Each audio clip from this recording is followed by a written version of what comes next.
Equilibrium constants.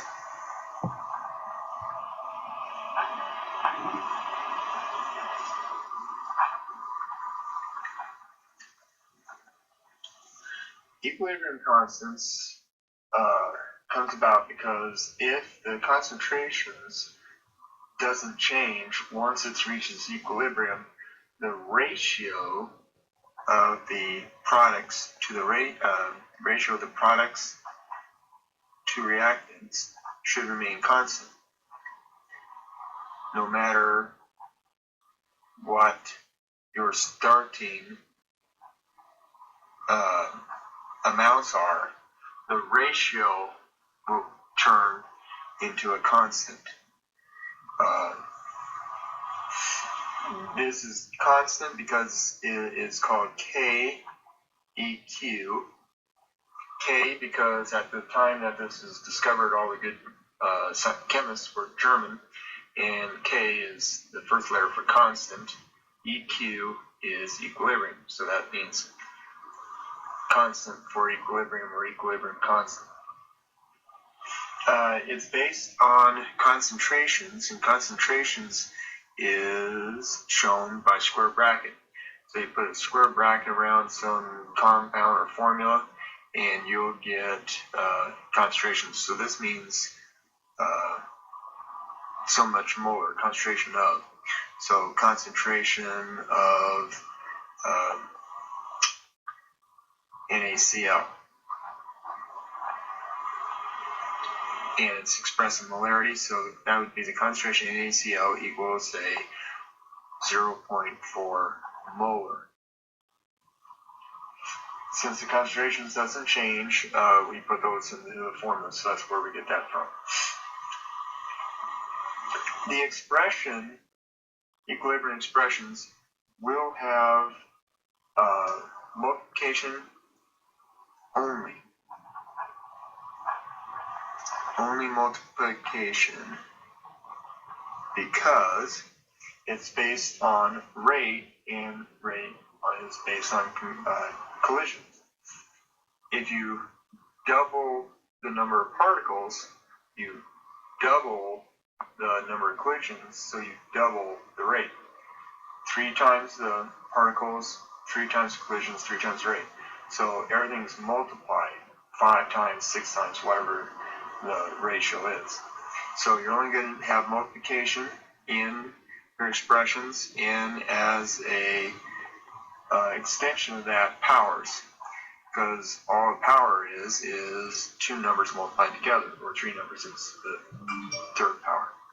So multiplying power is only because rate depends upon collisions, and if you double or triple or half the rate or the concentration, the rates go double, triple, or half.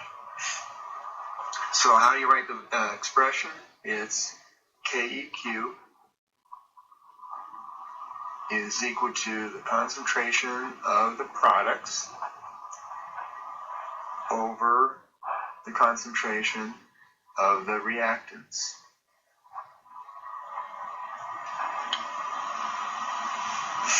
Another way you can think of this is it is the right side of the equilibrium sign over the left side of the equilibrium. Right over left. Just remember right over left and you're going to be fine. Example. If you have nitrogen plus 3 hydrogen is in equilibrium to form 2 ammonia, you write down KEQ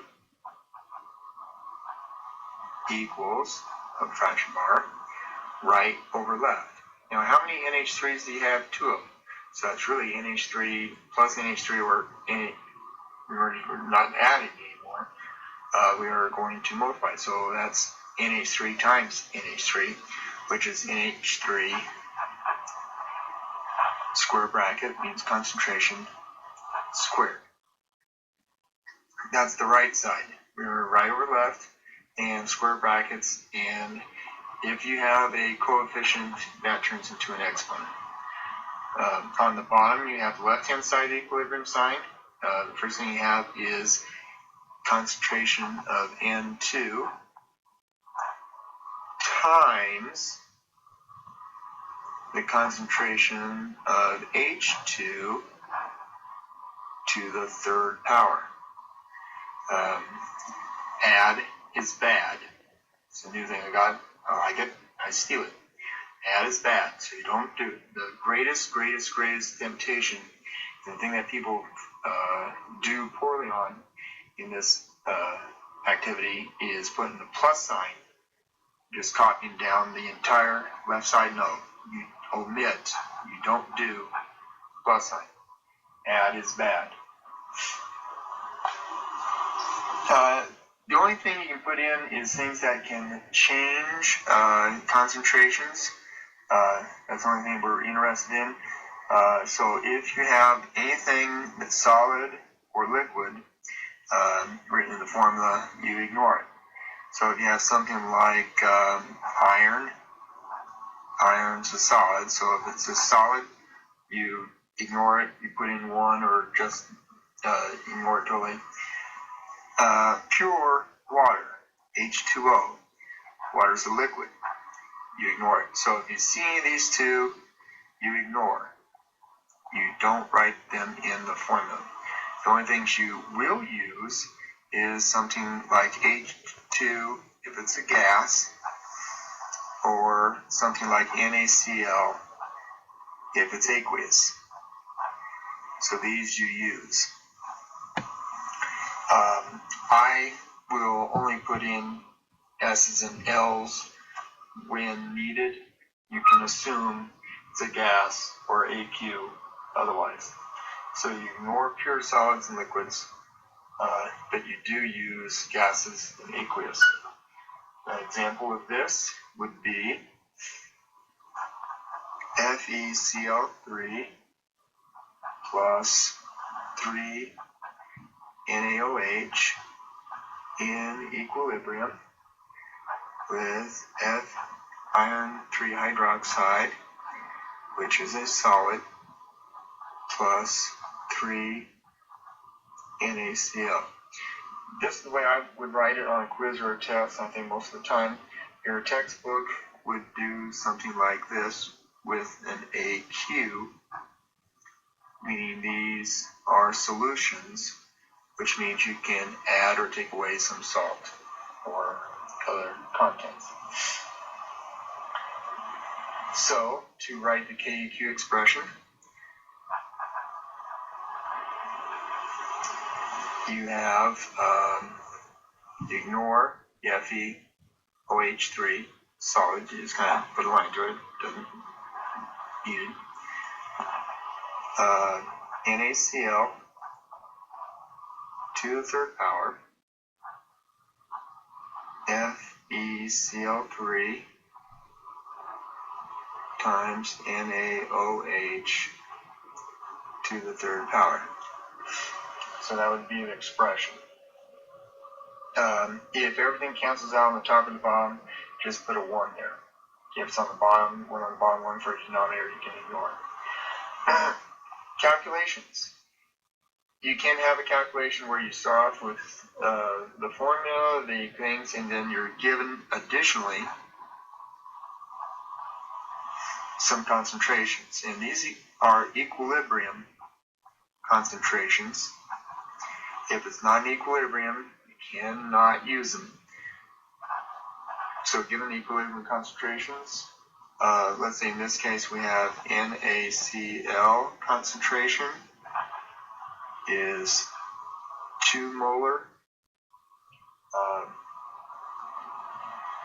FeCl3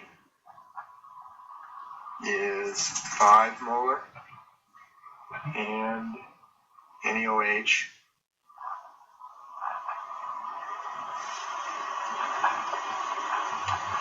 concentration is 1 molar.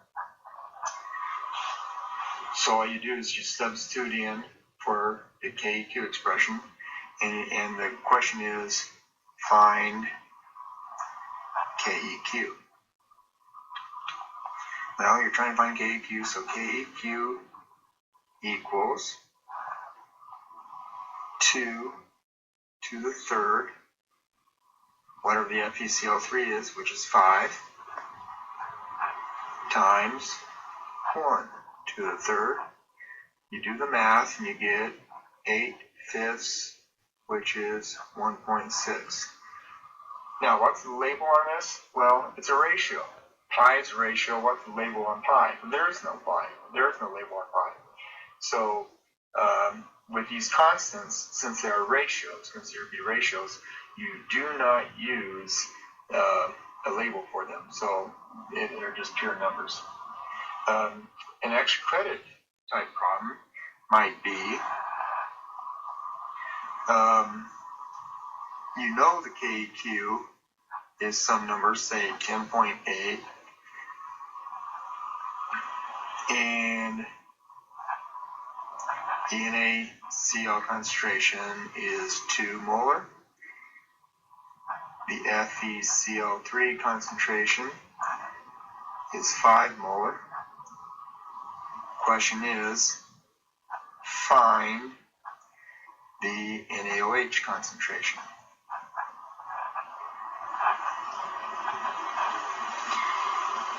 So this is a little bit more involved. That's why it's extra credit. It's not terribly bad. You substitute in. This time you know the KEQ is 10.8, so you write that in. 8, which is 2 to the third power, 5, and x cubed. Multiply through, solve for x cubed. X is going to equal to 0.5 molar. Now this time you're going to have a label because you're not finding a ratio, you're finding concentration, since X is the concentration, unknown concentration in NaOH. A few more things. If KEQ is large, if KEQ is a lot bigger than 1, 110, 33, 133.7, something like that, that means you have more product than reactant, to a bigger numerator than a denominator. So that means you have to have more product than reactant. So it favors the product or products. This would be what industrialists want, because they want to make more stuff to sell things at a lower price or more profit. If KEQ is much smaller than 1, then you could say it favors the reactants, which is a good thing if you don't want to make something like poisonous gas. It would probably be a bad thing if you do want to make something good like molasses or some bug spray or something like that that you want to sell. So KEQ, large KEQ favors products, small KEQ favors reactants, which means it's very difficult to make more. All these KEQ values are temperature dependent. That means if you have a different temperature, you'll have a different value for the KEQ. So the temperature will change the KEQ value for the same reaction.